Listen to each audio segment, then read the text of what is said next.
Shtetet e Bashkuara po përpiqen të qetësojnë aleatët e tyre në Gjirin Persik, pas nënshkrimit të marrëveshjes së re me Iranin që kanë ngjallur shqetësime në rajon. Gjatë një vizite në Kuwait, sekretari amerikan i shtetit Marco Rubio deklaroi se Washingtoni nuk do të bëjë asgjë që mund të rrezikojë sigurinë e partnerëve të tij afatgjat në Gjirin Persik. Rubio theksoi se marrëdhëniet e SBA-s me vendet e rajonit janë ndërtuar gjatë dekadave dhe mbështeten nga bashkëpunimi ushtarak, prania e trupave amerikane dhe angazhimet strategjike për sigurinë.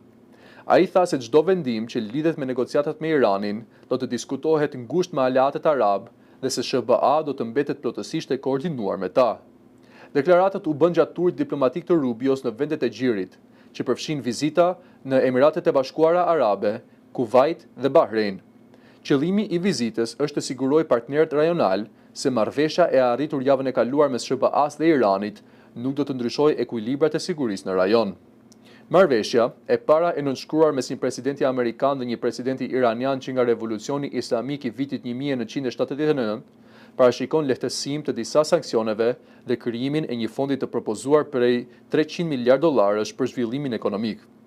Megjithatë, disa vende arabe e shohin me dyshim afrimin mes Washingtonit dhe Teheranit, duke pasur parasysh tensionet e gjata me Iranin dhe sulmet që kanë goditur rajonin gjatë konflikteve të fundit.